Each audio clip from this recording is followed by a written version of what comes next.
I know exactly what all of y'all Minnesota Wild fans are saying to me right now. Keep my franchise defenseman's name out your freaking mouth. And then you come up to the stage and you slap me. Yeah, I get it. It's been done before. But in today's video, we're talking about Vancouver Canucks former captain and current Minnesota Wild defenseman, Quinn Hughes. And just some good old trade talk, why don't we?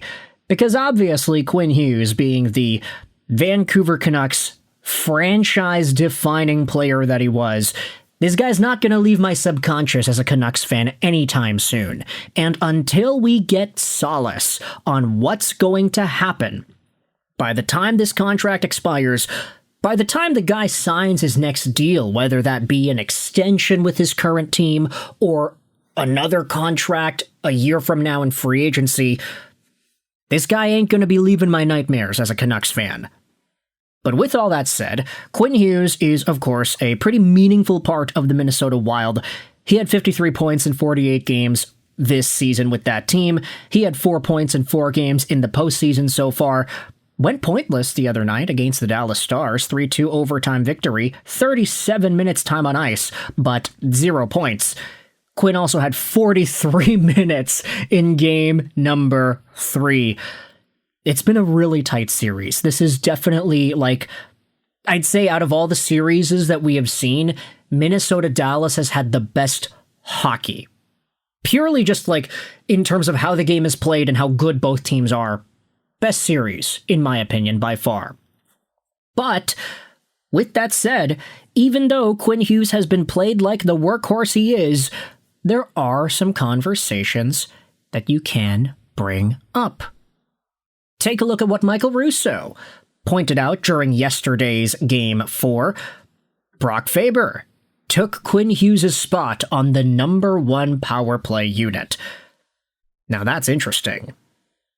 I will also say, this tweet, even though it gives a narrative that maybe a lot of Canucks fans would like, there are a number of Minnesota Wild fans that are necessarily disagreeing with that. Hey, keep Brink, but taking off Hughes? Why is Bobby Brink still on the first power play? Tom A says, no brainer, the Hughes bag of tricks is selfish. Honestly, I see what you mean, but the guy is very good at manning a power play. So having Faber and Hughes potentially on the first unit, that might be the best move, but that's not what we ended up seeing yesterday. And further to that point, there were some other conversations posted about Quinn Hughes that I thought were interesting to highlight too.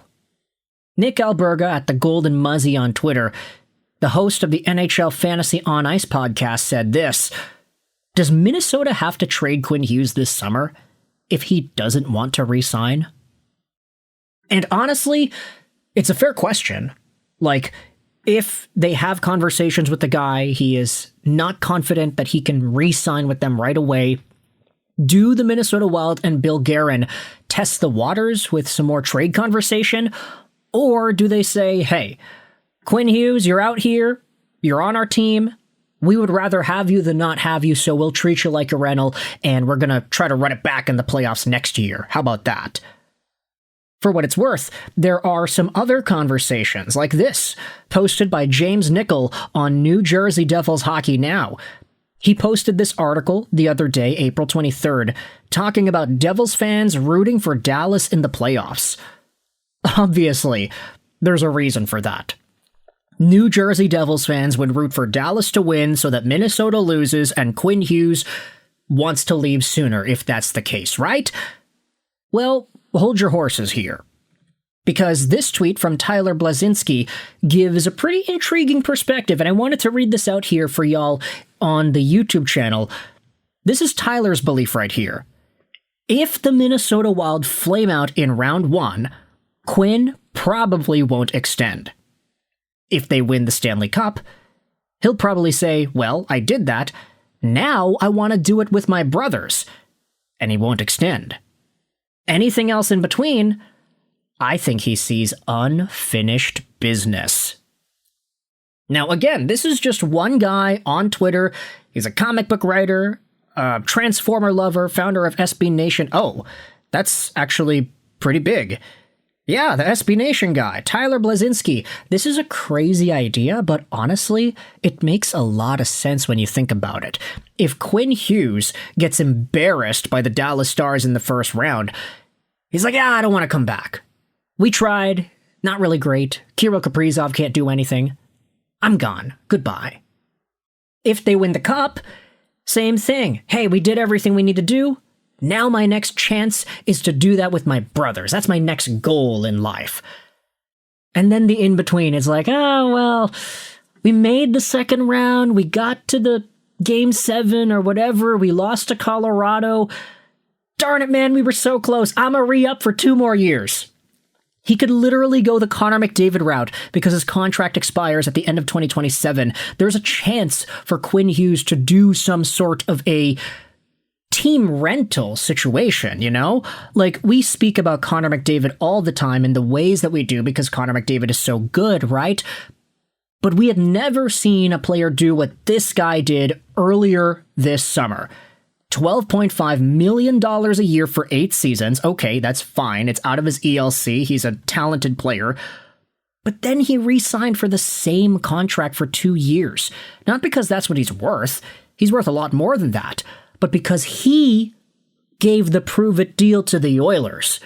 Not the other way around. This ain't the San Jose Sharks giving a 1-year, $1 million contract to Filip Zadina saying, hey, prove to us, Filip Zadina, that you can be that good.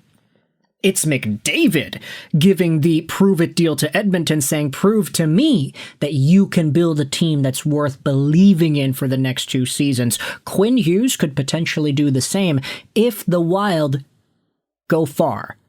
Not all the way, but far. And I'll say this at the same time, like, in the event Minnesota wins the Stanley Cup and Quinn Hughes decides to leave because there's this idea, oh, I want to do that with my brothers. Like, Wild fans won't care. If you win the Cup with Hughes this year, you don't care if that guy leaves tomorrow. He could be banished from Minnesota for all you care.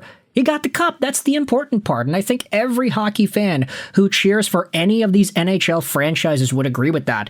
Doesn't matter who's on the team tomorrow. If you win the Cup, you win. That's all that matters. For what it's worth, Tyler did go out there and say this. Now, who knows? If the Minnesota Wild throw a max contract offer at him, like $20 million starting this offseason, maybe he extends through the end of Jack's contract. But the Hugheses never really struck me as solely a money kind of family like the Tkachuks. Another reply says, that's our logic. I hope it's his. The question is, what will Guerin want from the Devils? He won't let him leave for nothing. You don't want to give away the store either. And after Spacek flamed out with them, same draft as Nemo a few picks later, I don't know he is appealing. I think a dominant second-round exit does it as well. Quinn also hasn't been through the travel rigors of Minnesota compared to how easy it is in New Jersey. Minnesota in the West, and Quinn is familiar with that from Vancouver.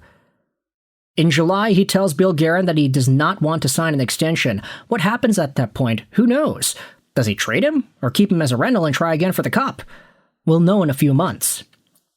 I think if Quinn refuses to sign an extension, Guerin will trade him. He'll get a better return during the summer than at the trade deadline. Well, that's assuming the Wild just don't decide to run it back.